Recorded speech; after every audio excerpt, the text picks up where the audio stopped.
আমার বস একজন নাস্তিক, সে কোনো ধর্ম মানে না, কিন্তু তিনি কিছু প্রশ্নগুলো আমাকে করেছেন। তিনি বলেছেন যদি এই প্রশ্নের উত্তর পান তবে হয়তো ইসলাম গ্রহণ করবেন। আমার বস বলেছেন কেন কোরআনে কৃত্রিম বুদ্ধিমত্তা, এআই এবং কম্পিউটার প্রযুক্তি সম্পর্কে কিছু বলা হয়নি। কারণ এখন এআই খুব বিপজ্জনক হয়ে গেছে। এটি অনেক কিছু করতে পারে, যে কোনো কিছু সিদ্ধান্তও নিতে পারে। আমার বস এই ব্যাপারে খুব কৌতূহলী। ধন্যবাদ। আপনার বসকে বলুন কোরআন কোনো সায়েন্সের বই নয়। SCIENCE। যদি কোরআন সায়েন্সের বই হতো তবে এটি বিশালাকারের হতো। এই যে ভবনটি দেখছেন এর ভেতরে যত বই রাখা সম্ভব সব বই মিলেও এর সমান হতো না। যদি কোরআন বিজ্ঞানের বই হতো আর এতে সব বৈজ্ঞানিক তথ্য উল্লেখ করা থাকতো, তাহলে কোরআন এতটা বিশাল হয়ে যেত যে আপনি কোনোদিনও তা পড়ে শেষ করতে পারতেন না। কোরআন কোনো সায়েন্সের বই নয়। সায়েন্স, আপনি যদি জিজ্ঞাসা করেন কোরআনে কি লেখা আছে 2 আর 2 মিলে 4 হয়, না, কোরআন কোনো সায়েন্সের বই নয়, এটি নিদর্শনের বই।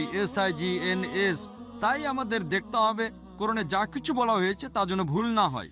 যদি আপনি মনে করেন যে কোরআনের সব কিছুই উল্লেখ থাকা উচিত, তাহলে ভাবুন তো বিজ্ঞানে কত হাজার হাজার PhD আছে, doctor, engineer, heart specialist, brain specialist. এই সব কিছু যদি কোরআনে লেখা হতো আর আপনি তা পড়া শুরু করতেন, তাহলে আপনার পুরো জীবনেও তা শেষ করতে পারতেন না। ঠিক না বেঠিক? সুতরাং কোরআনে বিজ্ঞানের সবকিছু উল্লেখ নেই, দয়া করে ভুল বুঝবেন না। কিন্তু কোরআনে যা কিছু বলা হয়েছে তার কোনোটাই ভুল নয়। যদি কোরআনে এমন কোনো বৈজ্ঞানিক তত্ত্ব থাকে যা ভুল প্রমাণিত হয়, তবে তা আল্লাহর পক্ষ থেকে হতে পারে না। আর যদি কোরআনে এমন কিছু বলা হয় যা বিজ্ঞান অনেক পরে, 200 বা 400 বছর পরে আবিষ্কার করেছে, তাহলে সেটাই মুজিজা। তাহলে প্রশ্ন হলো কোরআনে AI এর কথা বলা হয়নি কেন? কোরআনে এটা কেন থাকা উচিত?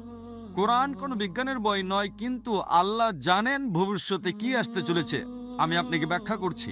1 নম্বর, মানুষ আমাকে প্রায় জিজ্ঞাসা করত যে ইসলামী শরিয়া অনুযায়ী যদি আপনার কাছে ভিডিও রেকর্ডিং থাকে, যদি কোনো ভিডিও রেকর্ডিং থাকে যে কেউ চুরি করেছে, ইসলাম অনুযায়ী সেটা প্রমাণ নয়, এটাকে প্রাথমিক প্রমাণ হিসেবে ধরা হয় না, এটা দ্বিতীয় প্রমাণ।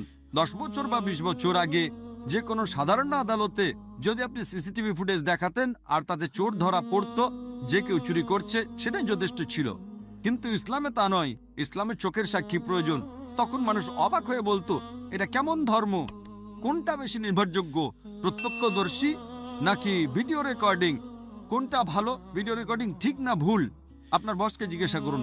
সুতরাং 20 বছর আগে যদি আপনার কাছে ভিডিও রেকর্ডিং থাকতো, তবে তা ইসলামের চেয়ে সুবিধাজনক না। প্রত্যক্ষদর্শী হলো প্রাথমিক প্রমাণ, ভিডিও রেকর্ডিং গ্রহণযোগ্য ছিল না। আজ